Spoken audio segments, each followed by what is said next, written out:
If your life was a movie and it started now, forget about whatever financial disasters you've had, personal failures, relationship failures. What would the hero of your life's movie do right now? Do that. Do those things. We define ourselves far too often by our past failures. We look at our past and we say, well, that's me. That's not you. You are this person right now. You're the person who's learned from those failures, and you can choose to be the hero of your own movie right now. Write down your goals. Write down things you want to improve. Write down things you won't tolerate from yourself. Write down things that you've done in the past that you never want to see yourself do again. And go forth from here as the hero of your own movie. Build momentum. Build confidence and momentum with each good decision that you make from here on out. You can do it. Anyone can do it. We live in unique times. We live in one of the rarest times in human history where you can choose almost all of the input that comes your way. Whether it's the movies that you watch, the books you read, the podcasts you listen to, you can choose to be inspired. Do that. Do that and be the hero of your own movie. It's good to treat other people the way you would like to be treated yourself. It's like a golden rule, and there's a reason for it. And that reason is that we're connected in some strange way that we don't totally understand. And unless you are good to other people around you, unless you're kind and friendly and warm and loving, you're not going to enjoy this life. You're just not. You're going to be problems everywhere you go. You're going to have problems everywhere you go. You got to figure out a way to enjoy this life. It's not because of Jesus. It's not because of Moses. It's not because of anybody that may or may not have ever existed. It's because that's how you fit in better in the world. That's how you stay positive. And it doesn't have to be some that was written 5,000 years ago on animal skins. That doesn't have to be the golden rule because it's old. You know, that's dumb.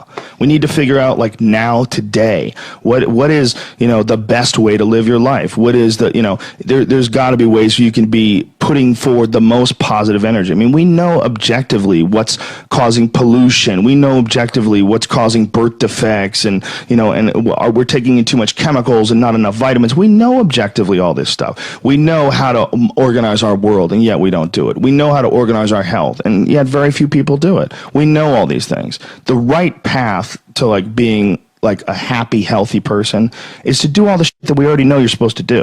Take care of your body. Take care of your health. Take care of your mind, your stress. Meditate, be kind to people. We all know that. I mean, you ask anybody, they know how to get by and to be the most evolved version of you that you can be. I mean, it's not like a magical checklist. If you talk to people about it, you said, okay, here you got a person, you want to improve them. What are the things that you're going to do to them?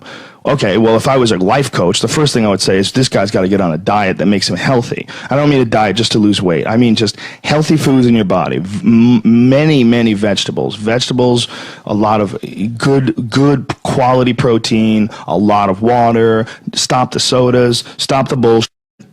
Start working out your body and get a better sense of, like, how this machine feels when it's moving, it's flowing better, there's less tension in it, your mind feels like relaxed, and you enjoy every single moment of the day better. Step one, everybody knows that step, right? What's step two? Be cool to people. Be nice to as many people as you can. Smile at as many people as you can. Have them smile back at you. Tip well when you go to restaurants. Just do the most you can. Be as nice as you can, you know, and just still manage to not have people walk all over you. Just get through this life as nice as you can. What else? Do what you want to do with your life, right? Don't go be doing something you don't enjoy. Don't do something don't get locked into, you know, a car that you can't afford and doing something crazy because you need the money. Don't do that. Do what you want to do. Do what the is it that you really want to do? Because if someone else is doing it, you can do it. You know? I mean, everybody makes their own path through this world, but a lot of people don't follow the path that they really feel pulled to. You know, just for whatever reason, they got negative programming. You know, when they were kids, someone told them they couldn't do it, or told them to take the shortcut, or take the shore route. That's a sad thing, man, when you talk to dudes, especially like talented dudes, and they don't follow up with what they want to do, you know? There's a bunch of people that will say, yeah, well, I have a family, so, you know, it's a great idea for you to just go out there and go crazy. I have people to support. You need to listen.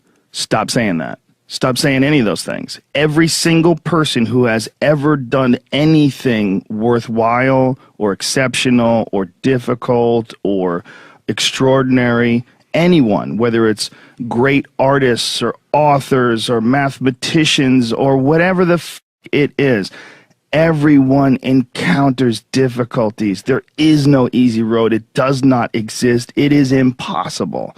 Everyone has issues.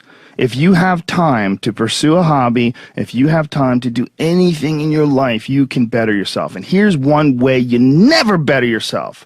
When you come up with excuses for why other people are successful and you're not. That is dangerous. When you give yourself an escape, yeah, well, that's easy for you to say, you know, you do this, you do, and to trust me. Everybody has a hard road. I wanted to jump out a window several times during my young life. I wanted to jump in front of a train and just end it because it's too much pressure. Not really. But you know what I'm saying. Theoretically.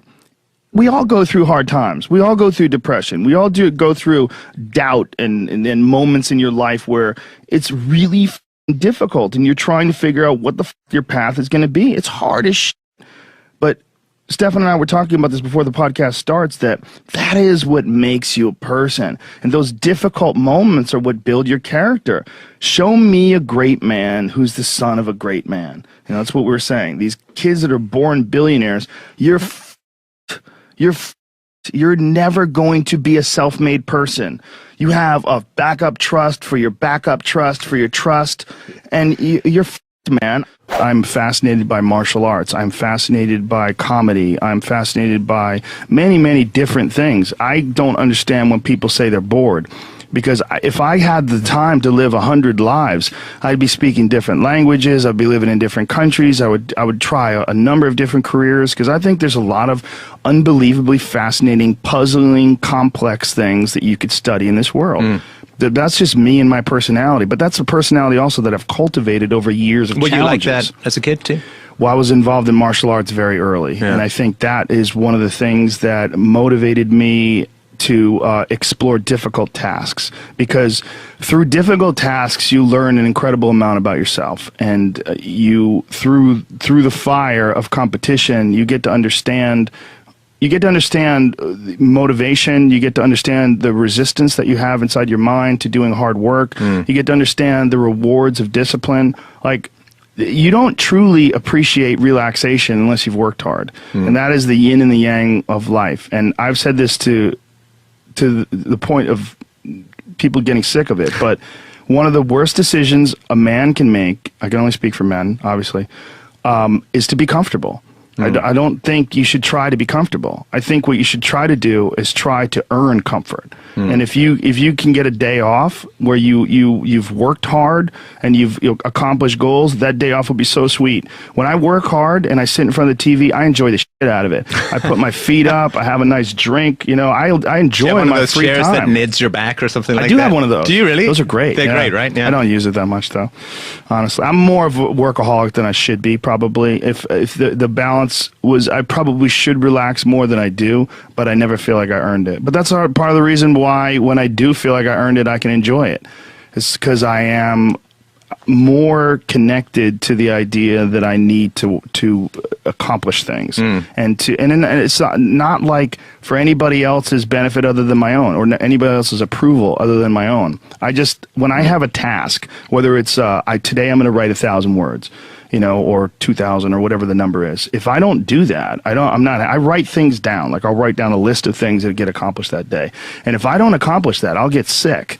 Like, it'll drive me crazy. If I can't fill out that list, that drives me nuts, you know. But that's what led me to be a championship level martial artist. That's what led me to achieve it's like that. It's the reinforcement of those goals, like understanding that you can achieve those goals. It's going to be difficult. You're going to push through the difficulty, and then you're going to understand what difficulty truly is, and how much of it is just mental, how much of it is just in your mind, this adversity to difficult task or to struggle. You know, and a lot of people have that. They're scared. They're scared of complications. They're scared of failure. Failure is a big one that people are afraid of. But failure is one of the most important things you could ever have as far as like the motivation to do things differently. One of the reasons why I think that I'm good at friendships and relationships is because I've failed at them in the past. One of the things that I'm good at comedy is because I bombed on stage. One of the reasons why I'm good at work is because I've been a shit worker in the past, and I know the feeling of failure, the feeling of shame, of being like a weak non-motivated, lazy person. That's a weak feeling. It's you don't respect yourself.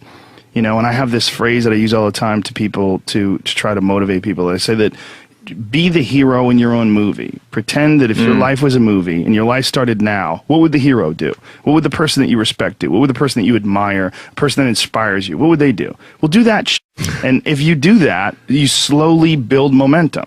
You today I did what I wanted to do. Today I started a class in yoga. I did this. I did all these things that I was saying I wasn't going to do, and now I feel momentum. And momentum is a very important point in people's lives. That's why some folks don't like to take days off, because they feel like they're losing momentum and they sort of have to restart the wheel up again after a vacation. And there's a lot of folks that live life on a cushy cloud of marshmallows and bullshit, and then one day something goes wrong. And I mean, that's why spoiled kids are so sad. Like a spoiled young boy is one of the saddest things ever. A young boy that becomes a man and can't take care of himself, and his dad has to keep on rescuing him. His dad has to keep on bailing him out of situations and giving him money. I've met guys like that, and that is a crippling affliction when they don't have the character themselves to be able to get by in life. They constantly need someone to help them and bail them out. Even as a grown man, I've met guys in their 40s that still need help from their parents.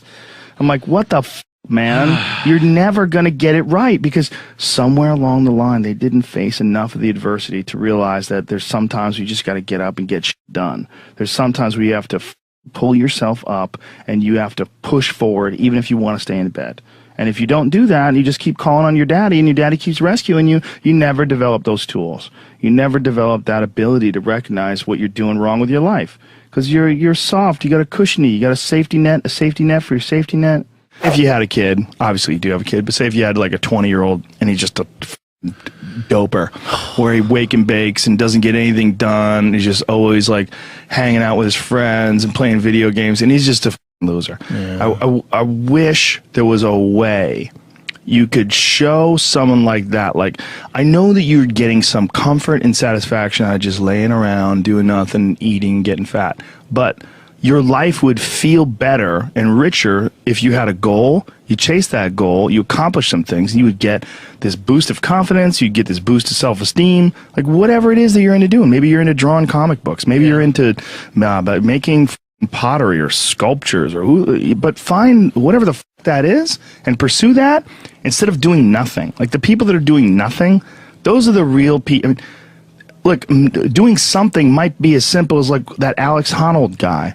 He just climbs rocks, but he's world-class rock climber. Though. It's something. And it's also a goal of his, and he's also the best at it, right? Yes, yeah. But those people who smoke pot all day and do that, those are also the guys who hate on Joe Rogan for being in shape, you know what I'm saying, or being disciplined, or get on Kevin Hart's Instagram and hate on him, you know what I'm saying? Because they don't, it's their own insecurities. I see what you're saying, but I would assume they would get motivated by seeing other people do something with their lives. Like that should be motivating, not but if you grew up with losers and you're around a bunch of people with shitty attitudes, especially if it's in your household, I was very lucky that both my mom and my stepdad, they're the least hater people I've ever met in my life. They're just not haters in any way. Like if someone's doing well, they're always like, wow, look at this guy, or like, wow, look at her, or wow, look at him. There was never any hate in my house in terms of other people's success. But if you grew up with a dad and your dad's like, yeah, all these rich assholes, this you think she's a badass, and this, there's people that look at other people's success, and instead of saying, wow, that guy did a lot of work, like the way I'm a successful person, but the way I look at Kevin Hart, he exhausts me. Or The Rock. Those guys exhaust me. I'm like, Jesus Christ. Like, I feel lazy next to those guys. Like, they do so much. Like, those guys are so overbearingly ambitious, But some people, they see that and they compare themselves and they don't like it, so they start getting really shitty. And it's like a natural feeling to try to chip away at that person. And the worst people that are the people that don't have a good self-judge, that everything they do is awesome. Yeah. Those never grow anywhere. Right. I mean, that's a huge issue with comedy. When you run into people that have terrible comedy sets but think they did great. Like we would always, Greg Fitzsimmons and I would always talk about that with like open micers. Like there's people that hear phantom labs, like they think they're doing great, and they have this delusional self-opinion where everything they do is awesome, and they don't know why they're not successful already. They don't know why they're not famous. And those people, I believe, I mean, in some sort of a weird narcissistic way, you could look at it this way, that those people are there to teach you. This is the consequences of not feeling that awful feeling when you fail. I was talking to Burr a couple weeks ago. He did a set at the Comedy Store, and I saw part of it. It was he was killing. And then I ran into him in the hallway, and I go, "Oh man, main room show was great, right?" And he goes, "Yeah, I f***ed up at the end though. I tried to hang in there too long, and the last bit bombed." Like he was just, it was rotten at him that the last bit. Like he goes, "I f***ing hung in there too long. I should have got off of the bit before that." Yeah. You know, like, but you know, when I was in there, he was f***ing killing. Yeah. You know, but that wasn't in his mind. The success was not in his mind. What was like, okay, whatever that happened at the end, don't f***ing do that again. Right. You know, right. But that's why he's Bill Burr. That's why he's really good. When you're alone with your thoughts, you get an idea of what your thoughts actually are. If you live your life just acting constantly on the momentum of other people's expectations, of you wanting to be liked by these other people, you can run into a trap, and you set up a life that you didn't really want. You're trapped in this situation where you have a mortgage, you've got credit card bills, you got student loans you have to pay, you have a bunch of shit going on that you have to continue to feed. And all that, and especially if you have a family and you have to feed them, oh my goodness. Then you're fully locked in. You can't take any chances whatsoever. And oftentimes people make the mistake of getting stuck. And it is just a tactical mistake, just like it would be a mistake if you got stuck on a video game. Just like it would be a mistake if you followed a map incorrectly and you get stuck in the woods. Your life is certainly some sort of a journey. It's certainly some sort of a journey. And we have to all be aware that when we're making journeys, we're not going to always make the right steps. And sometimes you have to back up and try again. And if you're in a position where you can't back up and try again, you've trapped yourself. And the system will set out honeypots for people to get trapped in. The system will set out the ideas of retirement, the ideas of the golden years, providing you benefits, providing you a healthy work environment. Why? Well, because they want people to work for them. They don't want people to realize their own dreams and escape. And that's a pain in the ass. So you got to hire more people and train them. And they want to set it up so that you stick around. You stick around in some sort of an unsatisfying world. It's up to you to see that video game problem, to see that issue as it comes up on the map. And no, I think this is a right turn. To see all the problems that could potentially lay in front of you and calculate your future. And then also look around all the people that didn't do it and look at the misery that they're in and learn that you don't want to be like them.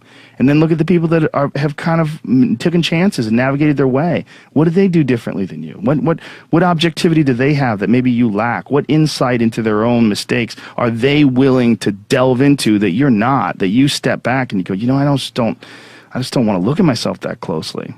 But the person who's able to look at themselves the closest is going to get the more rational results. One of the things that's causing this funk that people are in is that we're living our lives, many of us at least, in these very unfulfilling ways, where you're going to this office with artificial light and you're doing something you don't want to do all day long, and then you get home and you're tired. And on top of that, you're eating shit. You're eating potato chips and you're drinking soda, and your body is just like, what in the f is this? We're supposed to be out in the fields. We're supposed to be walking up hills. We're supposed to be looking for animals or gathering vegetables. We're supposed to be doing all these things that our body's designed to do. We're supposed to be in nature. Yeah. And nature is like a medicine. Like it literally is a medicine to you. Like people that go, you don't have to go hunting. You don't have to go fishing. Just go hike, man. Just go hike up to the top of a mountain and look out.